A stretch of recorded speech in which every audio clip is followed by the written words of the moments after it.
Hello friend. एक नई कहानी के साथ मैं फिर उपस्थित हूँ। प्रेम की दर्द भरी कहानी। तो चलिए शुरू करते हैं। इस कहानी की शुरुआत होती है दशहरे के दिन से। पूर्णिमा अपनी दोस्त के घर रावण दहन देखने के लिए जाती है, जहाँ उसकी मुलाकात उसकी दोस्त के चचेरे भाई हेमंत से होती है। दोनों एक दूसरे को जानते हैं और फिर दोनों की दोस्ती हो जाती है। हेमंत से ये मुलाकात पूर्णिमा के लिए कुछ नया लाई थी।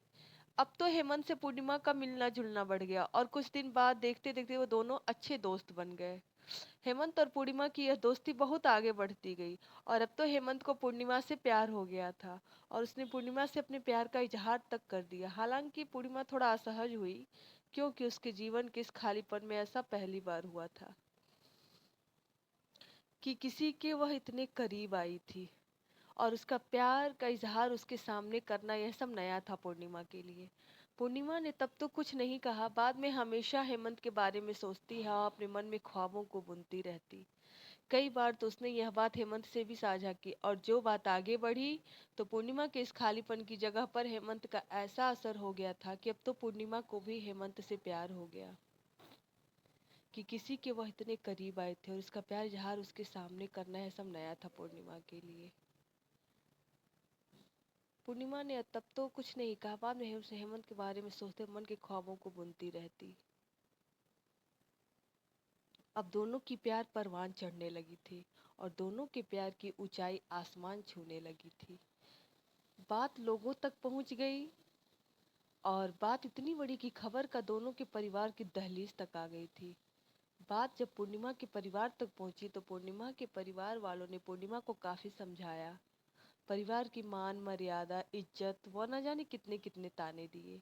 कई बार तो परिवार के लोगों ने पूर्णिमा के ना मानने पर उसे मारा भी तक, उसे शारीरिक और मानसिक रूप से प्रताड़ित भी किया। पर कहते हैं ना, प्यार के लिए यह सब बातें छोटी सी चीज है और शायद इसीलिए पूर्णिमा का प्यार के सफर में उसका कदम का पीछे ना हटना इसकी गवाही देती है। सामाजिक रूढ़िवादिता व प्यार के लाख परिवार के लाख कोशिश करने के बाद भी जब ये रिश्ता नाकाम होता नहीं दिख रहा था तो इन दोनों के पक्ष में एक दलीलें थी कि दोनों एक ही जाति व समाज से थे। जब दोनों की इस रिश्ते को नामंजूर करने की सारी कोशिशें नाकाम हो गई तो दोनों की सगाई करवा दी गई। इसे पूर्ण रूप से दोनों के प्यार की जीत तो नहीं कह सकते, पर हाँ, यह एक पड़ाव तो जरूर था शारीरिक व मानसिक प्रताड़ना से छुटकारे का। ये एक पड़ाव तो जरूर था कि समाज के लोगों से मिलने वाले ताने का, और ये एक पड़ाव तो जरूर था उनके मिलने जुलने पर लगी हुई पाबंदी का। बहरहाल दोनों अब एक ऐसे रिश्ते में बन चुके थे जहां वो अपनी शादी के और आने वाले कल के जिसमें वो साथ होंगे ख्वाबें सजा रहे थे। पर कहानी का यह सफर यहाँ पर खत्म नहीं होता। कहते हैं ना, नियत जिंदगी के पड़ाव को कब आखिरी पड़ाव बना दे यह कोई नहीं जानता। कल गणगौर है। आज पूर्णिमा बहुत खुश थी कि कल गणगौर है और हेमंत उससे मिलने आने वाला है। बात थोड़ी सामान्य होने लगी थी और घर के लोग भी थोड़े बहुत खुश थे। पूर्णिमा खुद को संवारती है, बार बार आईने में खुद को निहारती है। आज बहुत खुश है, मानो चकोर को चांद से मिलने के सारे विघ्न खत्म हो गए हों, सारे इंतजार खत्म हो गए हों।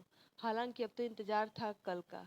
पूर्णिमा के लिए ये पल मानो एक दिन का नहीं, हजारों हजारों वर्षों का था। वह प्रतीक्षा में एक एक पल को बड़ी ही कठिनाइयों से बिता रही थी, लेकिन मन में मिलने की उत्कंठा व आशा थी। पर आज वह बहुत खुश थी। वहीं दूसरी ओर हेमंत पूर्णिमा से मिलने के लिए अपने वहां से निकलता है और दुर्भाग्यवश रास्ते में हेमंत के साथ एक दुर्घटना हो जाती है और उनकी मौत हो जाती है। इस बात से बेखबर पूर्णिमा उनके लिए प्रतीक्षारत है। पूर्णिमा के परिवार वालों ने पूर्णिमा को यह बात नहीं बताई। इधर हेमंत अंतिम यात्रा पर चलने को तैयार है, उनका दाह संस्कार होने वाला है। तो उधर दूसरी ओर इन सब से अनजान पूर्णिमा उनके इंतजार में व्याकुल है। उसका मन बेचैन है अपने हेमंत से मिलने के लिए। शायद अंतिम यात्रा में वह हेमंत के साथ हो सकती थी, क्योंकि हेमंत अब सफर से लौट बहुत दूर जा बैठा है। हेमंत का दाह संस्कार हो जाता है किंतु पूर्णिमा अपने हेमंत के इस आखिरी सफर और उसके लिए आरंभ एक दर्दनाक सफर से अब भी अनजान, एक कभी खत्म न होने वाले इंतजार में ही रहती है। इधर हेमंत की मौत की खबर से अनजान जब पूर्णिमा को उनकी मौत की खबर मिलती है, तो पहले तो वह इस बात को स्वीकार ही नहीं कर पाती है। वे ये सदमा बर्दाश्त नहीं कर पाती है। उसका मानसिक संतुलन इतना बिगड़ जाता है कि वह जोरों से चीखती है, चिल्लाती है। उसकी जुबान पर एक ही लफ्ज बार बार आता है, मेरा हेमंत कहीं नहीं गया। मेरे हेमंत जिनके लिए कल मैं पूजा करने वाली हूँ, वो गणगौर की पूजा में शामिल होने जरूर आएंगे। उन्होंने मुझसे ना भूलने का वादा किया हुआ है, इसीलिए हेमंत जरूर आएंगे, मेरे हेमंत जरूर आएंगे। कभी चीखती है, कभी जोर से चिल्लाती है और कभी अचानक अपने आप को सन्नाटे में बदल देती है। फिर उस सन्नाटे को चीरती हुई अपनी चीख पुकार से हमेशा एक ही बात दोहराती है, मेरे हेमंत जरूर आएंगे, मेरे हेमंत मुझे छोड़कर नहीं जा सकते। अब इस बात को हुए महीनों बीत गए हैं, पर उसकी जुबान में बस एक ही बात है, मेरे हेमंत मुझे छोड़कर नहीं जा सकते, वह जरूर आएंगे।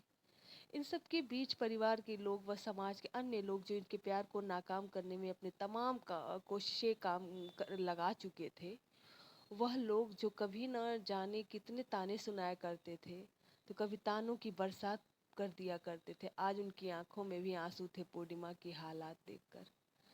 आज वो लोग भी उनके प्यार की बात कर रहे थे जिन्होंने कभी उनके प्यार को नहीं समझा था, और प्रार्थना कर रहे थे कि पूर्णिमा के जल्द ठीक ठीक होने की, उसकी जिंदगी की खुशियों की दुआ मांग रहे थे। क्या उनकी आंखों में आंसू पश्चाताप के आंसू है? क्या इन समाज व परिवार के लोगों की हमदर्दी में उनकी सोच में परिवर्तन की कोई किरण झलक रही थी?